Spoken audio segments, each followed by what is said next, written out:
Sociology का paper first है।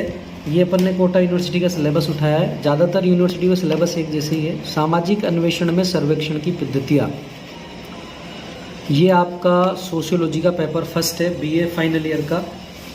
ये पेपर क्या है, सामाजिक सर्वेक्षण क्या होता है, सामाजिक सर्वेक्षण की पद्धतियाँ क्या क्या होती है, ये बहुत ही सीधा पेपर है। हालांकि आपकी जो बुक्स है, आपकी जो सीरीज़ है वगैरह, इन्होंने जो लिख रखा है वो इसको काफ़ी टफ बना रखा है इस पेपर को। लेकिन अगर अपन इसको बहुत सिंपल तरीके से समझेंगे, जैसे मैं आपको एक उदाहरण बताता हूँ। एक बार क्या हुआ कि मैं जंगलों में घूमने गया, ठीक है। ऐसे मान लेते हैं कि मैं रणथंभौर के जंगलों में घूमने गया।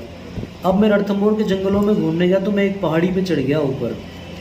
अब पहाड़ी पर ऊपर चढ़ने के बाद में यहाँ पर बहुत घने जंगल थे, ठीक है।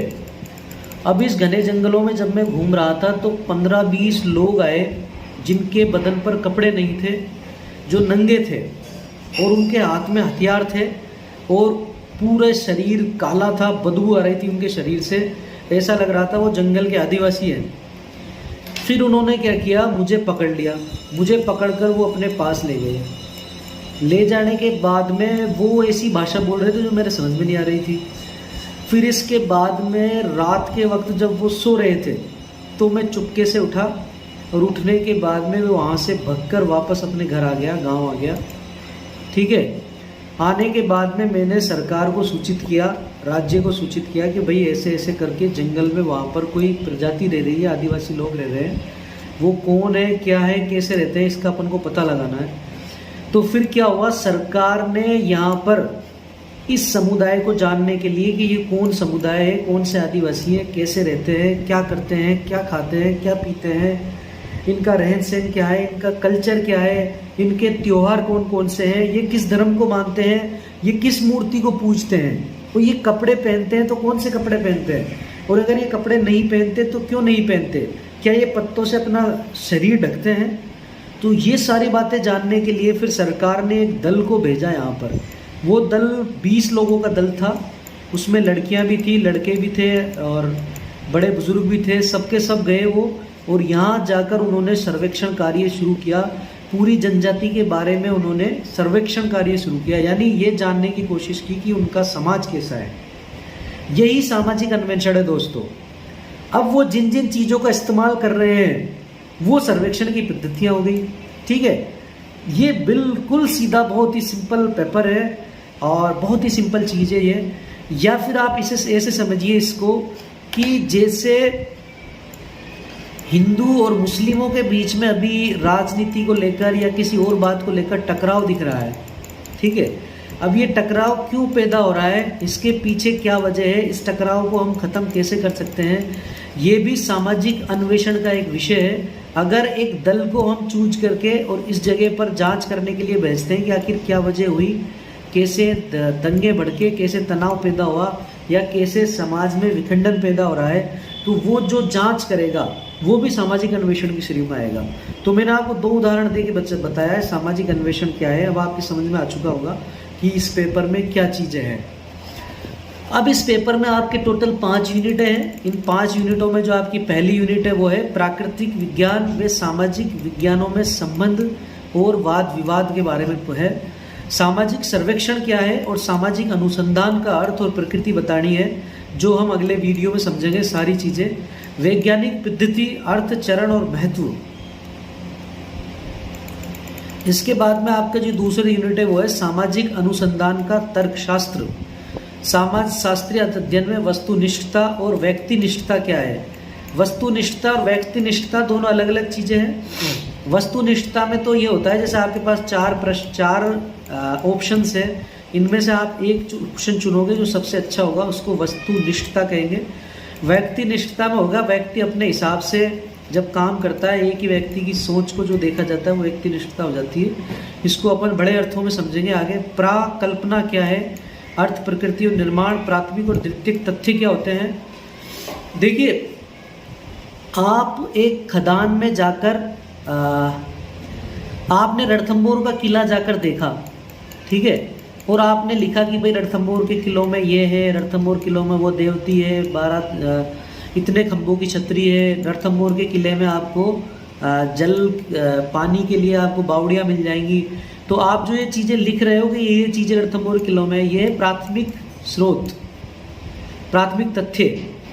लेकिन अगर आपने एक किताब उठाई जो रणथंभौर के ऊपर लिखी हुई है, उस किताब में आप पढ़ रहे हो कि रणथंभौर के किले में क्या क्या है। जैसे आप राजस्थान की जीके जब तैयार करते हो तो आप जैसलमेर के किले के बारे में पढ़ते हो, रणथंभौर किले के बारे में पढ़ते हो, तो वो द्वितीयक तथ्य है। यानी जब आप खुद किताबों से सीखते हो तो वो द्वितीयक तथ्य, लेकिन अगर आप जाकर फील्ड में सीखते हो तो वो प्राथमिक तथ्य। इनको अपन बहुत इंपॉर्टेंट तरीके से समझेंगे, इस पर बड़ा प्रश्न आता है। इसके बाद में आता है तथ्य संकलन के उपकरण और प्रविष्टियाँ। फिर हमारे जो हमने तथ्य संकलन किए हैं, जो संग्रहित किए हैं, ठीक है, उनको हम कैसे यूज में लें, उनका अवलोकन करें। अवलोकन का मतलब होता है उनको देखें। जैसे आपने कोई खुदाई करी, जैसे किसी महल की खुदाई करी और वहाँ पे आपको ईंट मिली, अब उस ईंट का आप अवलोकन करोगे, ठीक है, और उस ईंट के बारे में आप देखोगे कि क्या है। साक्षात्कार का मतलब होता है वहाँ के लोगों से आप पूछोगे कि भाई यहाँ पर आपने ईंट कब मिली थी, क्या थी, ये साक्षात्कार की श्रेणी में आता है। प्रश्नावलियाँ तैयार करोगे आप, प्रश्न तैयार करोगे, अनुसूची तैयार करोगे। व्यक्तिगत अध्ययन की पद्धतियाँ भी होती है तथ्य संकलन और उपकरण में, सामाजिक अन्वेषण की पद्धतियों में। किसी समाज में आप डायरेक्ट जाकर देख रहे हो, जैसे मैंने बताया था आपको रणथंभौर के जंगलों में आदिवासी समाज के अंदर आप चलेंगे तो आदिवासी समाज का आपने एक व्यक्ति उठा लिया तो वो हो गया व्यक्तिगत अध्ययन की श्रेणी। या आप किसी आदिवासी समाज के व्यक्ति को उठा के आप उसका साक्षात्कार कर रहे हो तो ये साक्षात्कार हो गया। अवलोकन का मतलब है आप पूरे आदिवासी समाज को देख रहे हो, ठीक है। इसके बाद में प्रतिनिधि इकाइयों के चयन की प्रक्रिया, निर्देशन के चुनाव और वस्तु विश्लेषण, ये आपकी 5 यूनिट्स हैं। 4 यूनिट्स हो गई, 1 यूनिट और बच रही है। 5वीं यूनिट ये आपकी सामाजिक अनुसंधान के गणनात्मक पक्ष, ठीक है। ये आपके जो गणितीय जो पक्ष है सामाजिक अनुसंधान के, वो हैं। इसको भी अपन समझेंगे कि सारणी कैसे बनाते हैं, उस सारणी का विश्लेषण कैसे करोगे। जैसे आपको पेपर बताता हूँ मैं, देखिए ये पेपर है आपके 2021 का sociology BA final first paper. इसके छोटे प्रश्न देखो आप, खंड ए में आपके टोटल 10 प्रश्न आते हैं। इसमें पहले प्रश्न में आपको 10 प्रश्न मिलेंगे। इस प्रश्न को आप तभी छेड़ना जब आपको 5-7 प्रश्न आ रहे हो तब। वैज्ञानिक विधि क्या है, सामाजिक सर्वेक्षण को परिभाषित कीजिए, प्राकल्पना क्या है, प्रश्नावली क्या है। इसका स्क्रीनशॉट ले लो आप, अगर पेपर आपके पास अवेलेबल नहीं है तो इसका स्क्रीनशॉट ले लो। इसके बाद में आपके ये इकाई बे है। इकाई बे में सेक्शन बे में आपकी इकाई फर्स्ट है। इकाई फर्स्ट में ये सवाल है, परीक्षणात्मक शोध क्या है, सामाजिक अनुसंधान की महत्ता पर एक संक्षिप्त लेख लिखिए। समाज का जब अनुसंधान हम करेंगे तो उससे क्या फ़ायदे होंगे, उससे बहुत से फ़ायदे होंगे। हम उस समाज को जानेंगे, उसके बारे में जानेंगे, उसके कल्चर्स के बारे में जानेंगे, उसको आधुनिक बनाने में हम योगदान देंगे। प्राथमिक और द्वितीयक तथ्यों के बारे में मैंने अभी बताया था। वस्तुनिष्ठता की परिभाषा कीजिए। बहुत सिंपल सवाल है ये आपके, लेकिन आपकी बुकों ने इनको बहुत ही टफ बना रखा है। इनको अपन सिंपल भाषा में समझेंगे।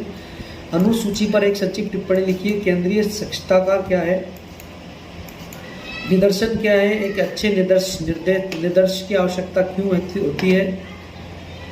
इसके बाद में अगला सवाल है आपके इकाई 5 से, माध्य क्या है, एक अच्छे माध्य की आवश्यकता क्या है, सामाजिक अनुसंधान को परिभाषित कीजिए।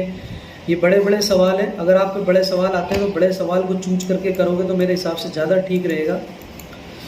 समग्र तथ्य से आप क्या समझते हैं, स्थित देव निर्देशन को परिभाषित कीजिए, साक्षात्कार को परिभाषित कीजिए, सामाजिक अनुसंधान को परिभाषित कीजिए। देखिए ये जो परिभाषा लिख रही है, अगर आपको इनकी परिभाषा आती है किसी व्यक्ति की दी हुई तो इनको छेड़ना, वरना आपको परिभाषा नहीं आती तो मत छेड़ना। परिभाषा जब लिखा हो तो बहुत टफ सवाल बन जाता है। इसके बाद में देखिए ये आपके ये भी 2021 का पेपर है नॉन कॉलेज विद्यार्थियों के लिए। इसमें आपके खंड जो ए है इसमें ये बहुत सारे सवाल हैं, 10 के 10। आप इसको देख लीजिए, स्क्रीनशॉट ले लो इनका। ये सेक्शन बी में सवाल है यूनिट फर्स्ट का, ये यूनिट सेकंड के सवाल है। स्क्रीनशॉट ले लो आप इनके और इनको देख लो। बाकी मैं जो अगला पेपर जो बनाऊंगा, अगला जो वीडियो होगा हमारा, वो काफ़ी लाभदायक होगा आपके लिए। ये आपके सेक्शन सी के सवाल है। वही साक्षात्कार को परिभाषित आ गया इसमें, फिर परिभाषा आ गई। देखिए अब इसमें बहुलक की गणना करनी है आपको। ये बहुलक की गणना करना बहुत सीधा होता है, मैं आपको अगले वीडियो में समझाऊंगा। अगर ऐसा सवाल आ जाता है तो इसको छोड़ना मत आप, बहुत ही सिंपल तरीके से करना है इसको, मैं बताऊंगा आपको।